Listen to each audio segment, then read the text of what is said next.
Tudo bem? Muito boa noite para você. Nós estamos chegando, como em toda semana, para falar sobre, não apenas mais sobre as coisas da política, mas para falar também de outros assuntos. Você vai conhecer através desse programa o que há por trás de cada pessoa, de cada político, de cada ser humano que vier fazer essa visita honrosa para mim aqui na minha casa. Você sabe, estou fazendo um programa de casa, estou fazendo aquilo que dizem que hoje é modernidade, né? Home office. Estou em casa, estou trabalhando e estou recebendo para muito prazer, no dia de hoje, uma pessoa que representa muito para a cena política do estado de Goiás. Pela segunda vez, ele é presidente da Assembleia Legislativa, tem um futuro brilhante com certeza pela frente e vai nos dizer um pouco hoje sobre esse futuro, mas principalmente também sobre o passado. Afinal de contas, de onde ele veio, como chegou aqui, como se consolidou aqui no estado de Goiás. Eu estou me referindo ao presidente da Assembleia Legislativa, o deputado estadual Lissauer Vieira. Tudo bem, presidente? Boa noite. Boa noite, tudo bem, Paulo? Boa noite a todos os telespectadores da TBC, da TV Alegre. Para nós é uma alegria estarmos aqui na sua residência, na sua casa, como seu amigo, como amigo de toda a equipe da TBC e também da TV Alegre. Pode ter certeza que nós estamos hoje aqui para um bate-papo e nos sentindo literalmente em casa com a sua recepção. Fique absolutamente à vontade. E o senhor está à vontade em outra casa também, porque esse programa também é apresentado pela Fonte TV. Então, Fonte TV, são 3 emissoras apresentando essa entrevista que eu tenho certeza que você vai gostar muito. Fique ligado.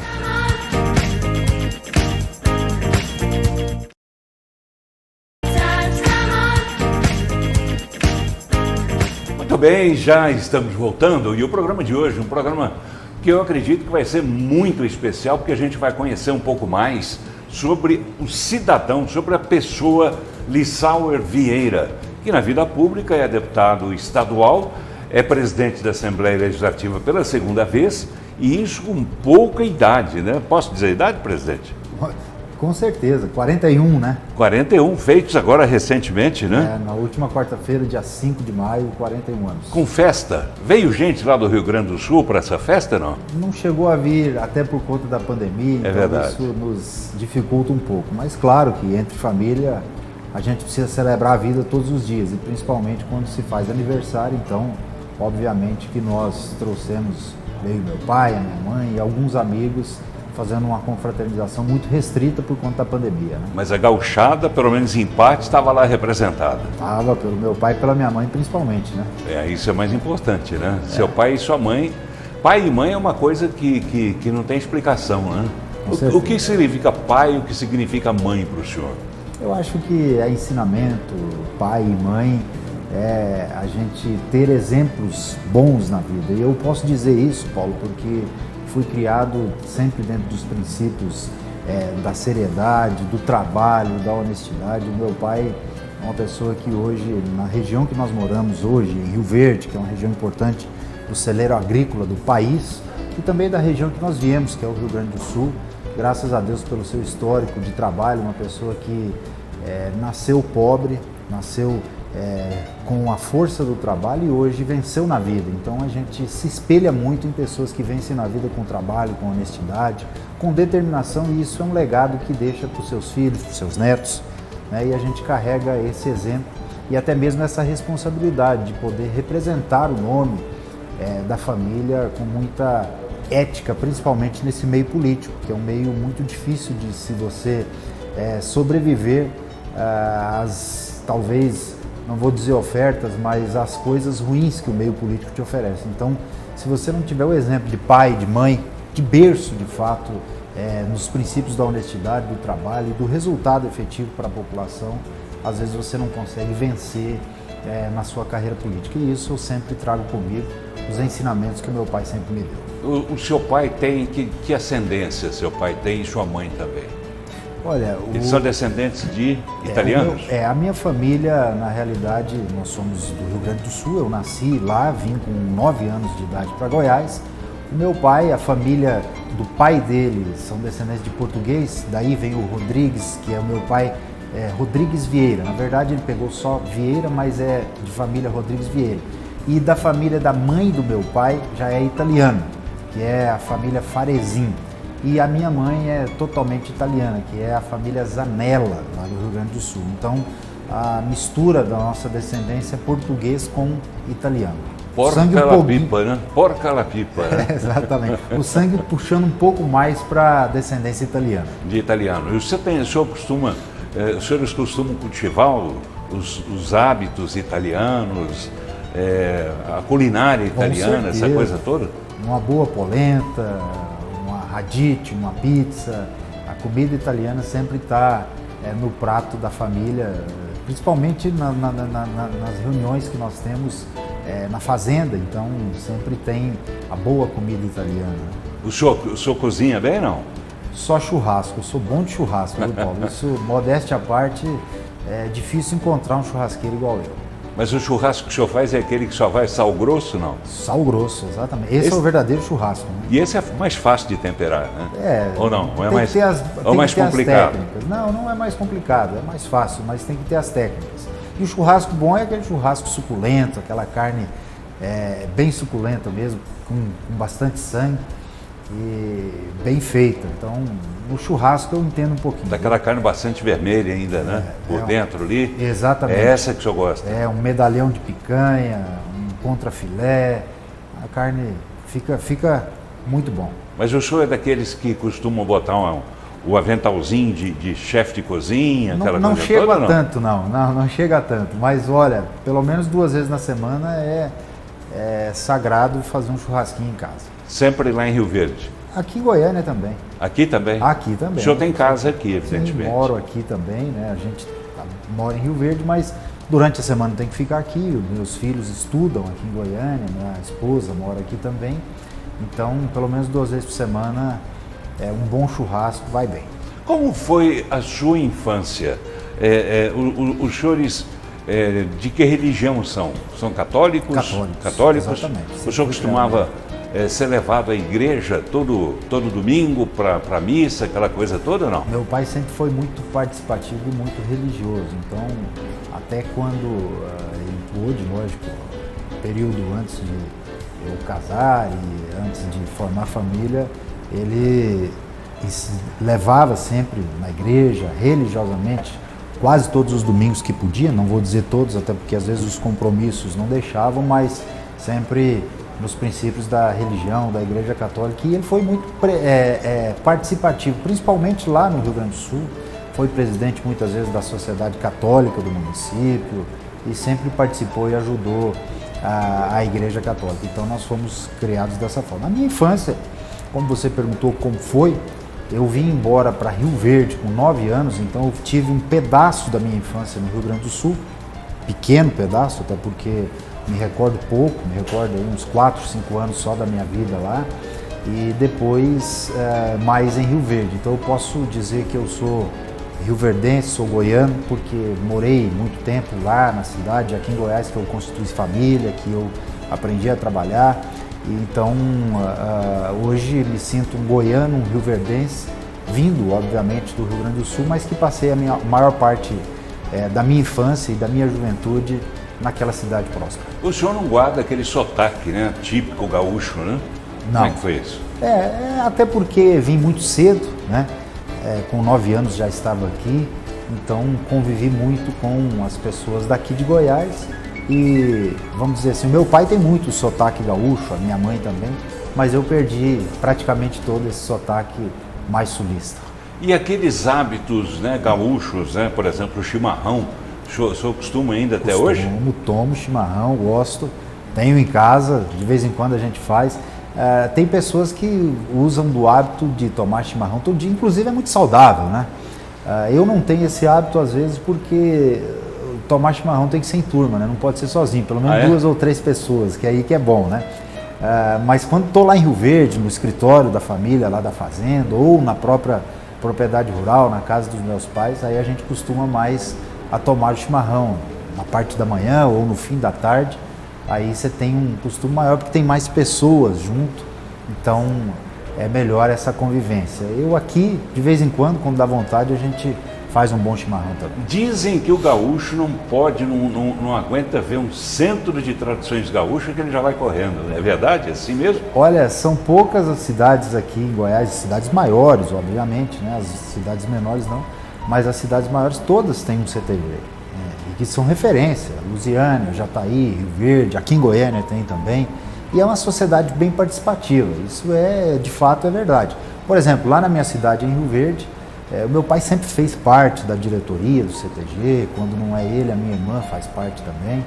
E, assim, agora com a pandemia separou muito, porque não pode ter eventos, mas pelo menos 5, 6 eventos grandes por ano tinha lá no Centro de Tradições Gaúchas de Rio Verde, como um costelão gaúcho, às vezes a noite italiana, que é a noite de culinária italiana, e bailes gaúchos que a gente sempre participou. Então, é muito participativo, e o CTG é o local que reúne os amigos para contar as histórias antigas, as pessoas que vieram do Sul, e é uma estrutura e vamos dizer, uma sociedade organizada muito bacana para poder se conviver entre famílias e amigos. Existe algum tipo assim se não de discriminação, pelo menos assim, de estranhamento com a presença de pessoas que não sejam gaúchas? Não, muito pelo contrário. Você vê que o CTG hoje ele integra todas essas pessoas. Lá em Rio Verde mesmo, a maioria dos alunos que fazem parte da aula de danças típicas gaúchas, que fala a invernada artística, né, que falam no Rio Grande do Sul, por incrível que pareça, são goianos e filhos de goianos, não só, porque tem muitas pessoas que já nasceram aqui, mas são filhos de sulistas. Lá não.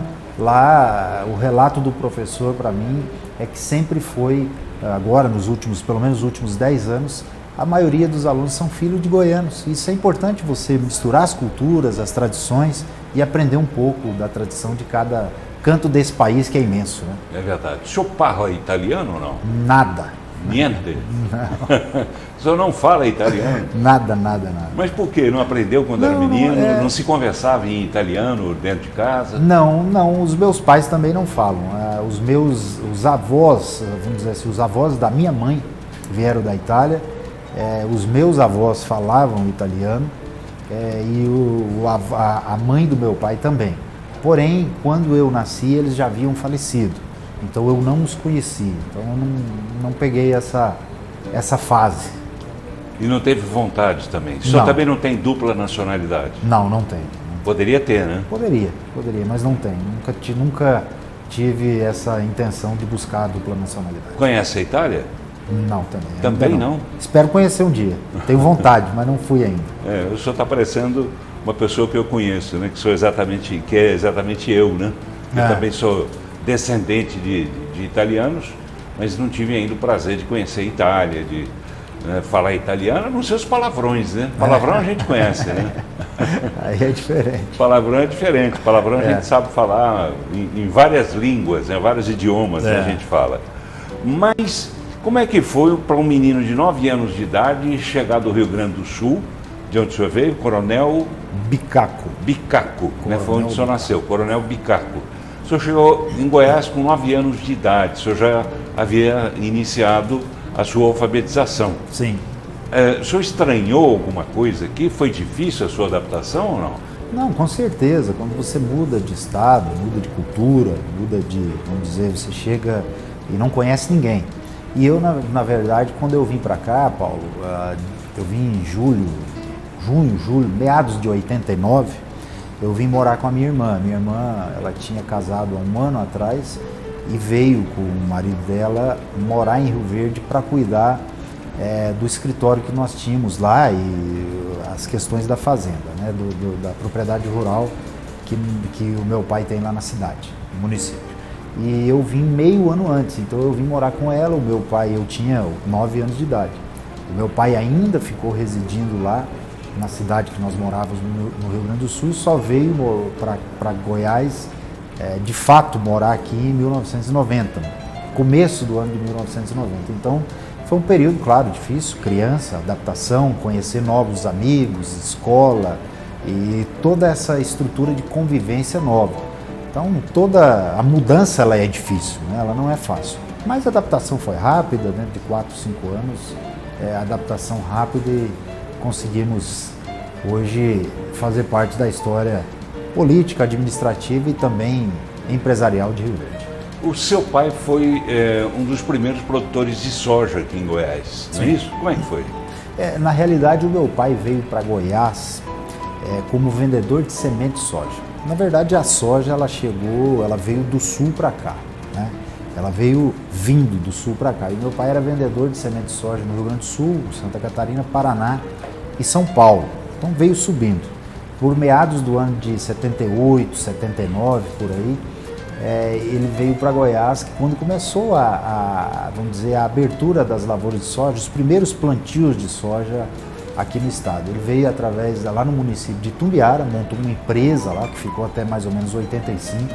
Em 82, exatamente, ele comprou uma propriedade rural no município de Rio Verde já, e por volta de 85 mudou a sede da empresa para Rio Verde.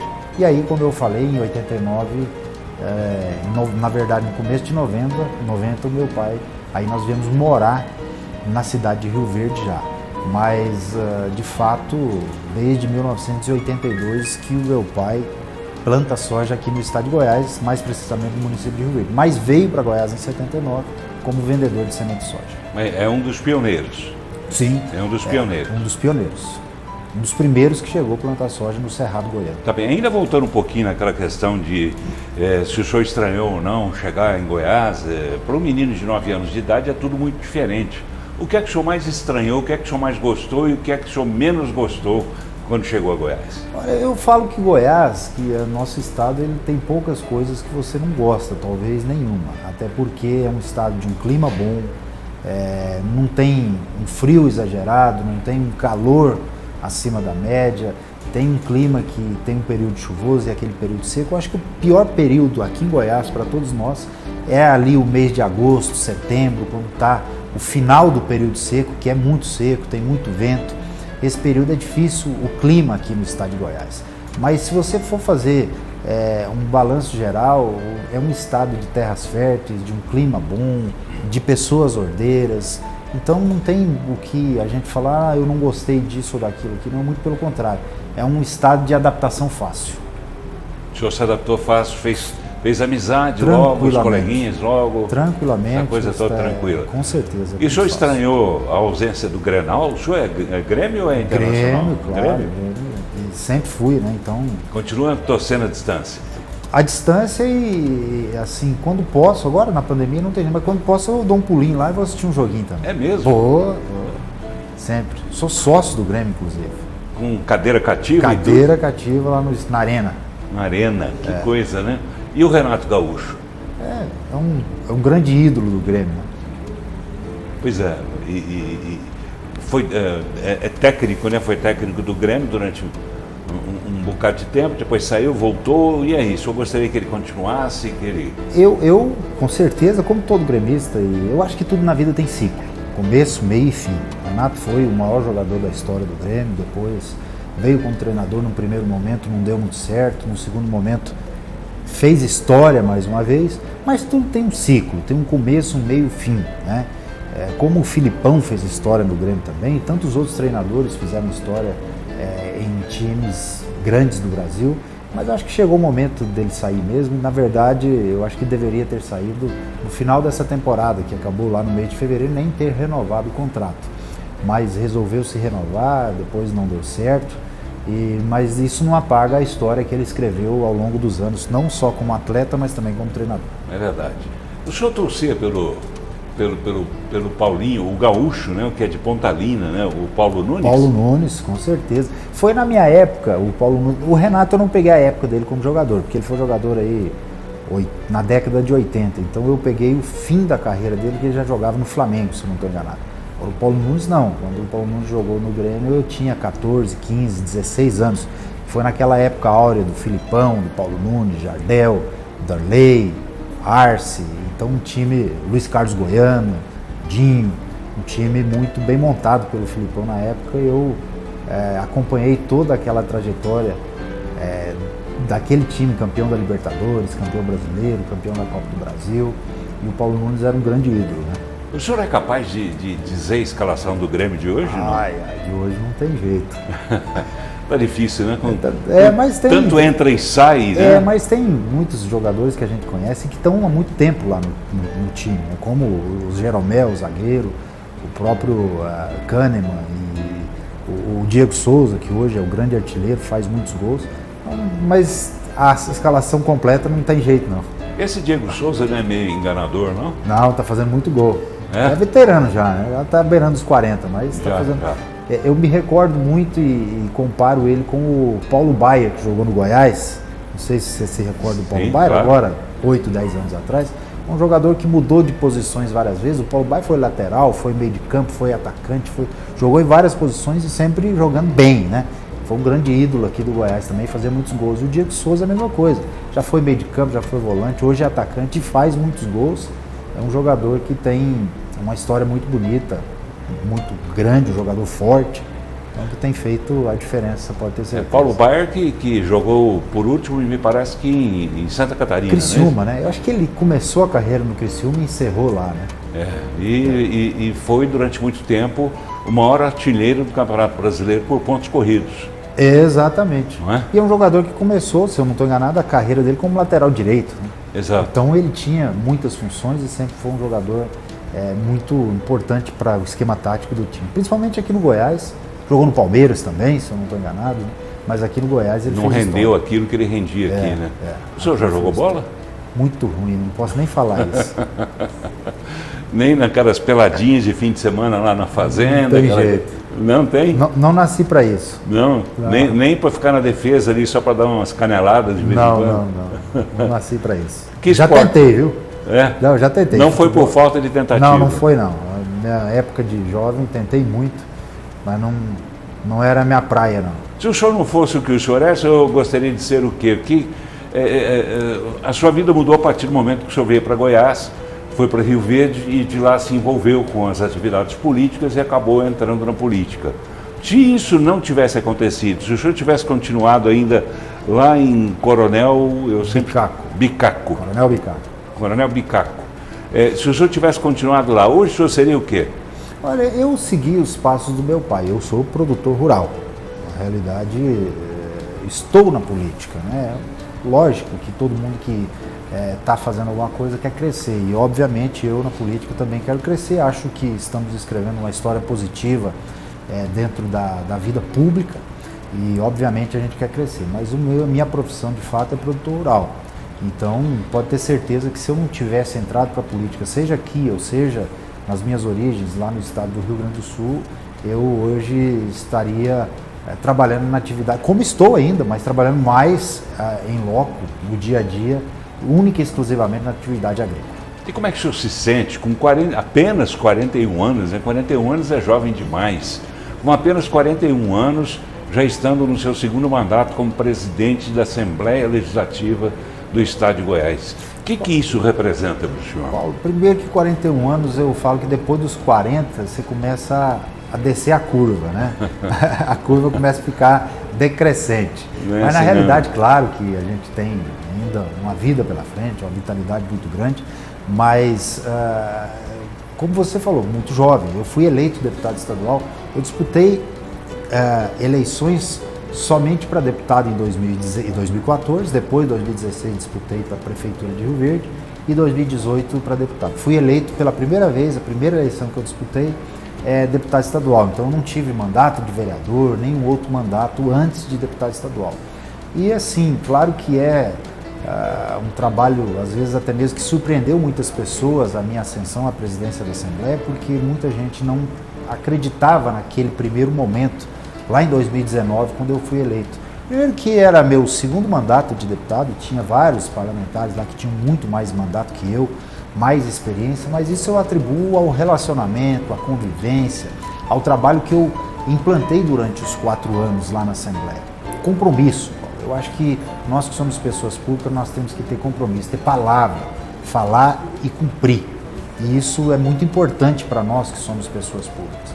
E eu atribuo essa ascensão à presidência da Assembleia na primeira vez, no meu primeiro mandato, a esses compromissos e ao trabalho que nós fizemos ao longo dos primeiros 4 anos. Então não tinha nada que desabonasse a nossa conduta como colega, como parlamentar e como resultado efetivo. Tanto é que eu fui reeleito com quase 9 mil votos a mais que no primeiro mandato. Então, isso me credenciou.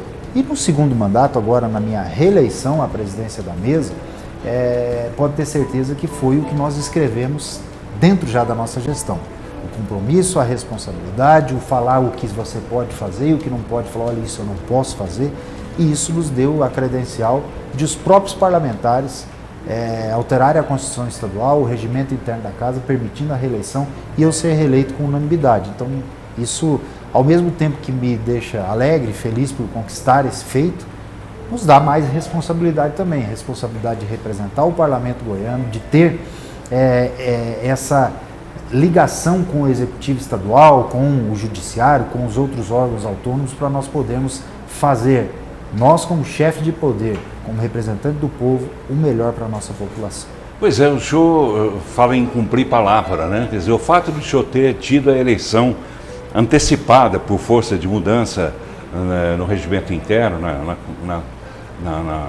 na Constituição do Estado, isso significa que a sua palavra teve muito mais crédito do que o senhor poderia imaginar? Eu não vou falar que é muito mais crédito do que eu poderia imaginar, até porque eu trabalho sempre para poder cumprir com os meus compromissos. E quando você faz esse trabalho e foca nisso, obviamente que as pessoas reconhecem, né? Que você cumpriu os seus compromissos. Então, eu acho que essa reeleição, vamos dizer, com unanimidade, como foi, ela nada mais foi que o reconhecimento de fato dos colegas parlamentares no trabalho que a gente implementou na Assembleia, a independência da Casa, as emendas impositivas, a nossa sede que nós estamos construindo, a parceria com o governo do Estado saudável, sem cobrar fatura, mas sim sempre visando o bem-estar da nossa comunidade e da população. Tá bem, vamos fazer o seguinte, a gente começou a falar sobre política, eu continuo com esse tema no próximo bloco, mas antes eu chamo um pequeno intervalo, pode ser? Ok. É rapidinho o intervalo e a gente já volta.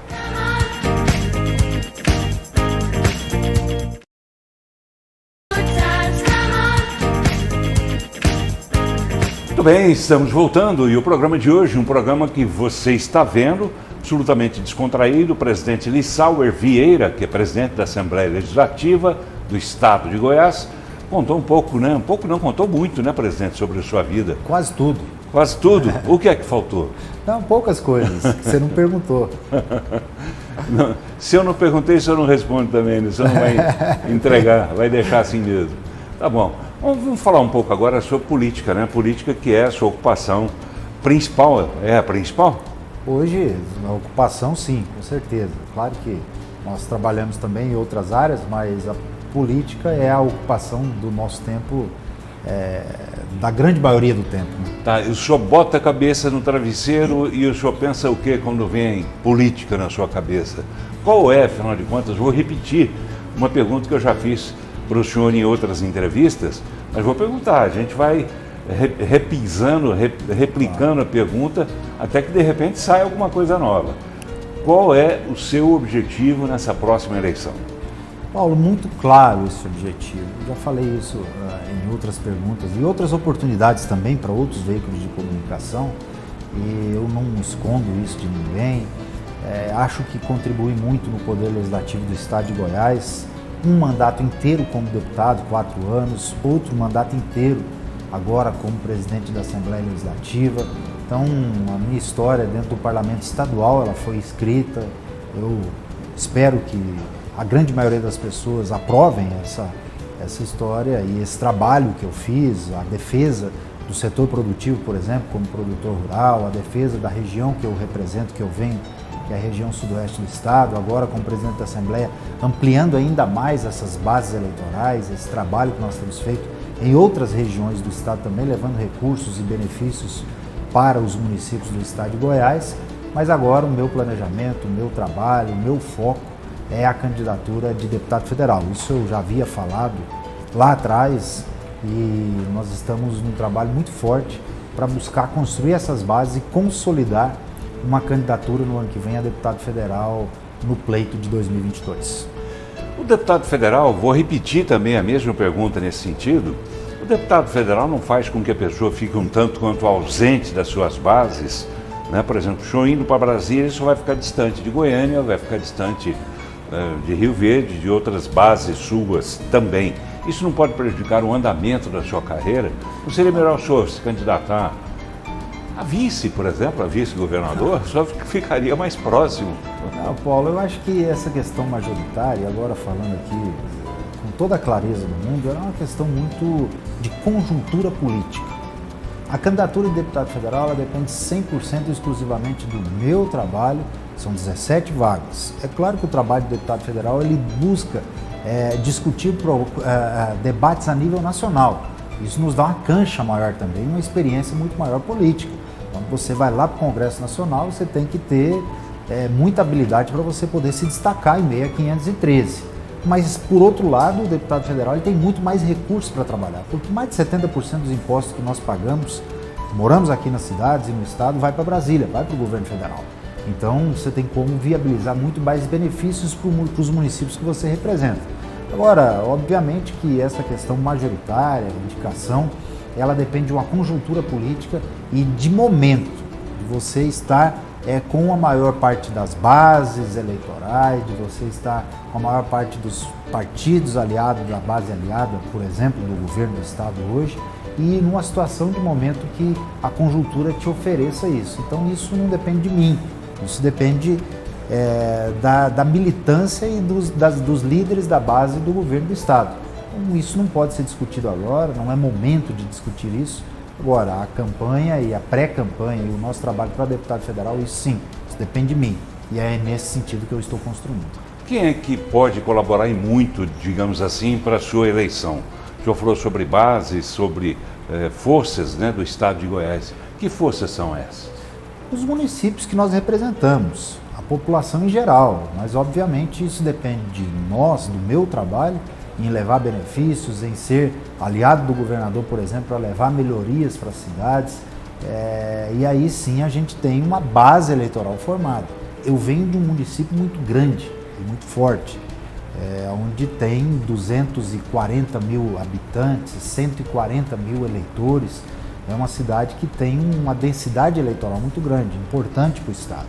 Então isso nos credencia em ter uma votação expressiva, por exemplo, na região sudoeste, em especial, especificamente no município de Rio Verde, que é o maior município da região. Isso já nos traz aí 60%, 65% de uma eleição de deputado federal. Então isso é uma mola propulsora muito grande no que tange a expressão de votos, né? Tá, isso na sua cabeça já é definitivo ou alguma coisa pode fazer com que isso mude? Você fala a candidatura a deputado federal? A deputado federal. Não, já é definitivo. É? Já é definitivo. Essas conversas que o senhor tem tido com o governador Ronaldo Caiado, o senhor acompanha ele muito em viagens, o senhor está sempre no palácio, ele está sempre na Assembleia, e essa conversa passa por esse assunto também ou não? Olha, claro que a gente fala de política, mas nesse momento o governador está muito focado em administrar o Estado, em renegociar as dívidas, em sair da pandemia, em cuidar de vidas. E ele tem feito isso assim, com um foco muito prioritário para isso. Mas é óbvio, nós somos políticos, nós fazemos política também. E vira e mexe tem assuntos políticos, o que pode acontecer, qual é o cenário do Estado, o que vai vir lá em 2022. Então essas discussões tem. Eu sempre deixei muito claro para o governador a minha pretensão de ser candidato a deputado federal. E isso a gente está trabalhando e construindo essa base eleitoral. Agora, qualquer outra coisa que possa vir, como eu te falei, isso não depende de mim, depende de uma conjuntura de base aliada. Tá, vou fazer uma pergunta para o senhor agora, que eu sei que pode deixá-lo, digamos assim, em uma situação até meio difícil para responder, embora o senhor não se recuse a responder nada, mas o senhor disse agora há pouco que deputado federal dá ao deputado, dá ao ocupante de um cargo de deputado federal uma projeção bastante grande. Aí a gente pega então a bancada de Goiás, são 17 deputados federais. Essa bancada tem projeção, na sua opinião, ou é uma bancada que não disse ainda a que veio? Tem projeção, Paulo. Nós temos bons deputados, aqui eu não vou citar nomes até para não fazer injustiça, mas se você for fazer uma avaliação, o próprio governador Ronaldo Caiado se destacou na Câmara Federal, com discurso combativo, sempre defendendo a bandeira do agronegócio, combatendo a esquerda. O governador Ronaldo Caiado foi um dos que mais combateu a esquerda nesse país. Ele fez história no Congresso Nacional, tanto como Sim. deputado federal, como também como senador da República. Mas hoje a gente não tem nenhum que faça o que ele fez. Cada um dentro do seu perfil, né? Cada um tem o seu perfil. Eu acho que o que importa é o resultado para a nossa população. E os deputados federais têm ajudado Goiás a sair dessa crise, têm trabalhado para poder levar recursos aos municípios, ajudar esses municípios. Então, eu vejo que cada um tem um perfil, uma forma de trabalhar, mas tem como sim ter resultados efetivos através do mandato parlamentar na Câmara Federal. Tá bem, na sua cabeça então é um assunto que o senhor já resolveu, pelo menos na sua cabeça está resolvido. Com certeza. O senhor é candidato a deputado federal. Eu sou uma pessoa, Paulo, e quem me conhece sabe, eu não fujo a desafios. Talvez o desafio lá de 2019 de encarar uma candidatura à presidência da Assembleia seria um desafio que, se você for voltar no tempo e falar, poderia ser impossível aos olhos de muitas pessoas. Mas sempre eu acreditei no meu potencial e consegui chegar à presidência da Assembleia quase que por unanimidade da primeira vez. Tive 37 votos dos 41, lá em 2019 ainda. Você se recorda muito bem, naquele momento eu não tive o apoio do governador. Então, todo mundo falava, como que vai conseguir isso? Isso é uma missão impossível. E nós conseguimos. Então, e eu não como fujo, o senhor conseguiu? Com trabalho, como eu falei, com compromisso, com plantar e saber esperar para colher, com credibilidade com os colegas, olhando dentro do olho, não mentindo para as pessoas, não tentando tapear ninguém, nem enganar ninguém. E depois disso, Paulo, você veja, mesmo não tendo sido eleito naquele primeiro pleito com o apoio do governador, hoje nós somos grandes amigos e parceiros. Então isso o que significa? Que eu, junto com o governador, nós construímos uma relação de confiança entre nós. Então, como eu falei para você, o meu planejamento, o meu trabalho, o meu foco é ser candidato a deputado federal. Mas não sou homem a fugir de qualquer tipo de desafio. E o que é que fez o senhor e o governador serem grandes amigos e grandes parceiros? Primeiro, pensar no bem coletivo, pensar em Goiás. O governador, eu posso afirmar para você e para todos os telespectadores que estão nos assistindo agora, é um homem bem intencionado, que tem bons projetos para o estado de Goiás, mas que pegou esse estado numa situação econômica difícil, extremamente complicada, e para agravar tudo isso veio a pandemia. Então, se nós não tivermos essa parceria, essa união entre os poderes, e um dar as mãos para os outros para fazer as reformas necessárias e ajudar o estado de Goiás a equilibrar suas finanças, nós não tínhamos como sobreviver. E quando você tem pessoas sérias conduzindo, sem maldades ou interesses pessoais, você consegue avançar nesse objetivo. E todas as conversas que eu tenho com o governador, ele sabe, reconhece essa parceria. Eu tenho uma coisa que você pode ter certeza, Paulo: compromisso, palavra e lealdade. E hoje com o governador nós temos abertura total em uma parceria muito grande em prol da população de Goiás. Quando é que isso aconteceu, presidente? Em que momento da sua vida política, da sua vida como presidente da Assembleia, essa convivência se estabeleceu de uma forma definitiva, de uma forma forte mesmo? Desde o primeiro momento, nós tivemos sinalizações, apesar de ter, vamos dizer assim, um distanciamento por conta daquele momento da eleição. Nós tivemos algum distanciamento. E você sabe, você tem muito mais experiência política do que eu, pelos longos anos que você conviveu no meio político, até mesmo como jornalismo político, que você sempre fez com muita maestria. Na política tem uma coisa que atrapalha muito, é o chamado intermediário, fofoqueiro. Isso tem muito. Isso é verdade. Não tem como nós negarmos isso. E nos primeiros, vamos dizer, 4, 5 meses do meu mandato e do mandato do governador, teve muitos intermediários e fofoqueiros que queriam fazer o quanto pior, melhor.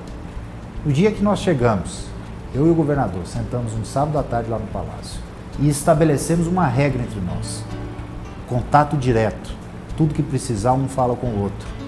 Acabou, nunca mais teve problema. Então a solução é o diálogo. O diálogo frente a frente. Frente a frente. Olho no olho. E pensando sempre no bem-estar coletivo. Tá bem, que bom, né? Que bom que os senhores se entenderam de uma forma racional, né? Exatamente. Racional, e deixaram de lado os fofoqueiros. Tem muito fofoqueiro nos governos, tanto no governo, no executivo, quanto no legislativo e até no judiciário, tem muito fofoqueiro ainda? Eu não posso falar de outros poderes, mas eu posso falar que no meio político tem muito. Muito fofoqueiro e às vezes até alguns desocupados, que atrapalham muito a gestão pública. Aqueles que querem fazer alguma coisa a pretexto até de querer ajudar, mas atrapalha mais do que ajuda. É isso mesmo. O que o senhor faz com eles?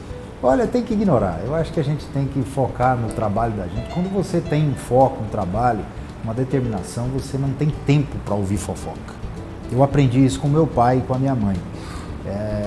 O tempo que você perde ouvindo fofoca, ouvindo picuinhas, você está perdendo de produzir alguma coisa. Então, esse foi um aprendizado que eu tive e não dou ouvido para fofocas. Nós temos que dar ouvido para as coisas boas e focar o nosso tempo em resolver os problemas da nossa comunidade. Tá bom, que bom. Né? Que o senhor continue sendo assim até o final desse mandato seu, né? E na sua carreira toda, né? Que o senhor consiga fazer exatamente isso, porque afastando os fofoqueiros, né, o senhor afasta as confusões. E geralmente eles provocam exatamente muita confusão.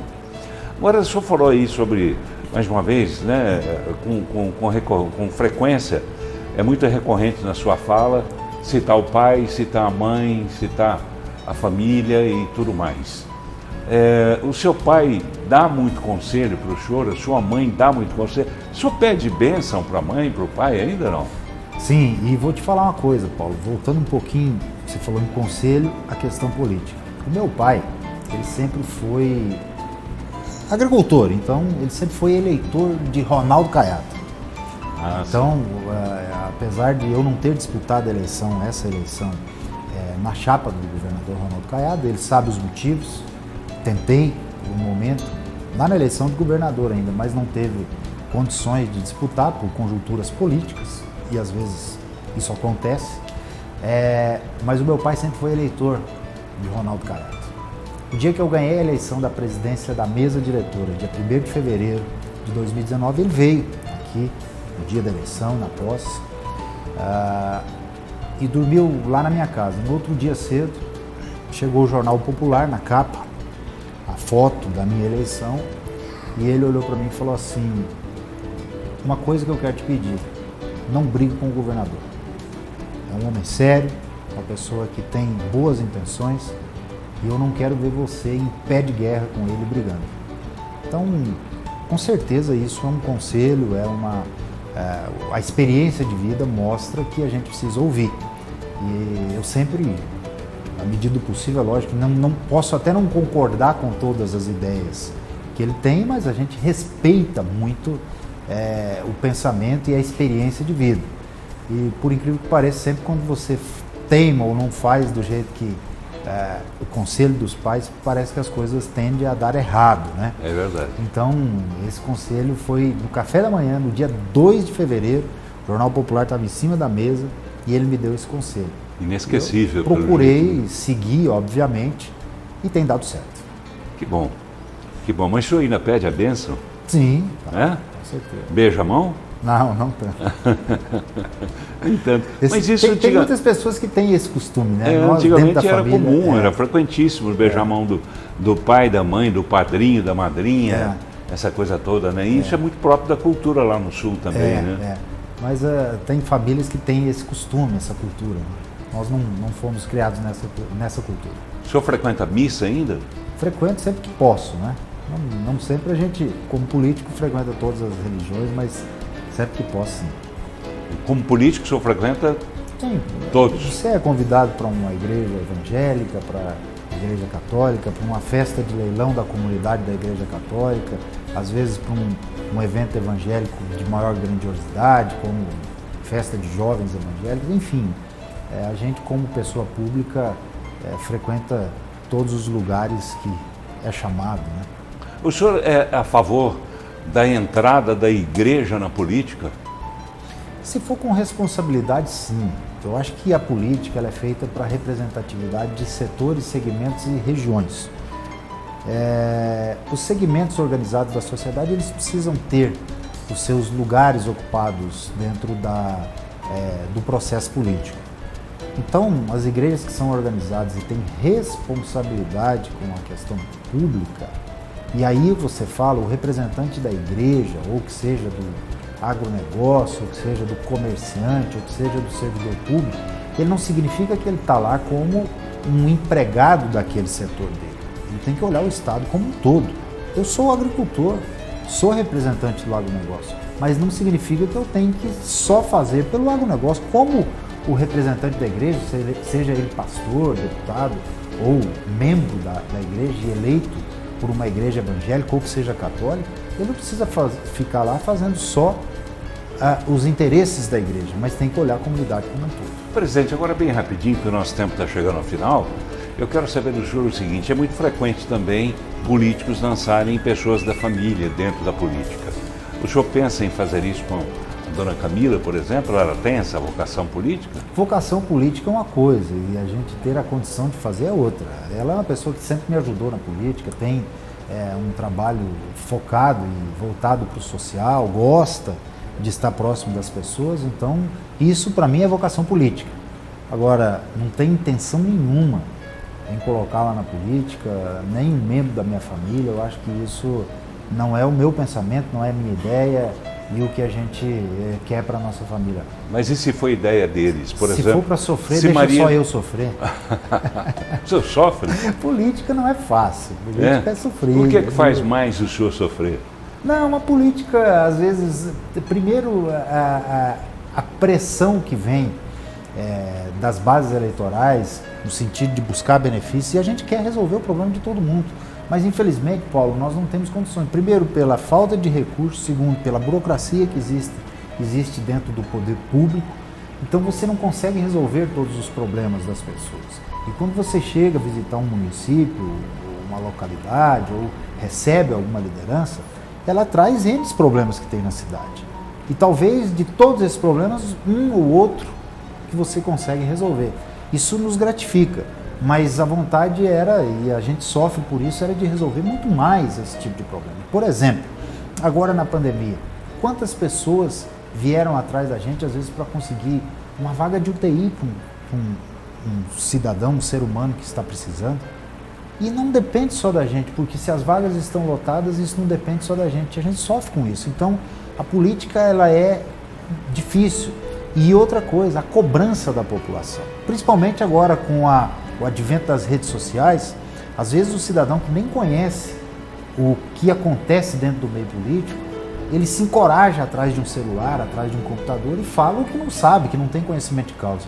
E comete muita injustiça com nós, que estamos aqui trabalhando, e você sabe disso, e muitas pessoas que estão aqui e conhecem o nosso trabalho sabem que a gente trabalha incansavelmente todos os dias para poder levar os benefícios da nossa sociedade e fazer o melhor para a população. Então, muitas injustiças são cometidas também. Para encerrar bem rapidinho, uma respostinha bem curta. Tem muita pressão por parte de deputados também sobre o senhor? Não.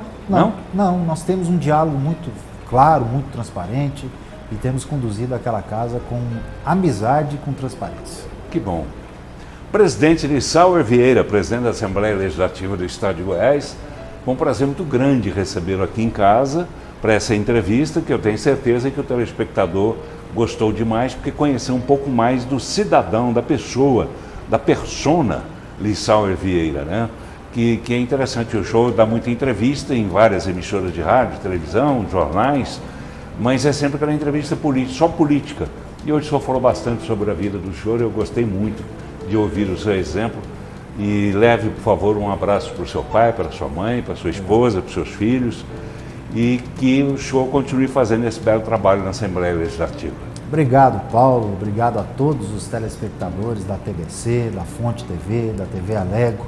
Agradecer o Reginaldo Júnior, nosso presidente do Grupo ABC, uma pessoa de um profissionalismo de nível elevado e que tem transformado não só a televisão Brasil Central, mas como todo o sistema de comunicação da rede ABC de comunicação, e ajudado muito o Estado de Goiás, as divulgações dos atos do governador do Estado. Então, eu agradeço pelo bate-papo descontraído, pela falar um pouco da vida particular, da nossa história, de como a gente chegou aqui em Goiás foi muito produtivo para todos nós. Um grande abraço a todos vocês. Tá bem, eu agradeço também pelas referências que o senhor fez aí, e dessa parceria que existe, né, entre a TV Brasil Central, existe com a TV Alego, que é a TV da Assembleia Legislativa, e existe de alguma forma também com a Fonte TV.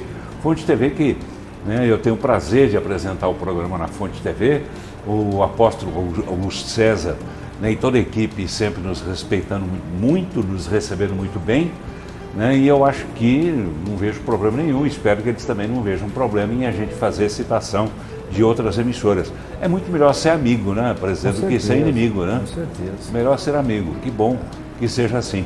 Mas eu gostaria ainda, eu estou me lembrando aqui que eu queria fazer uma pergunta para o senhor, para encerrar mesmo o programa.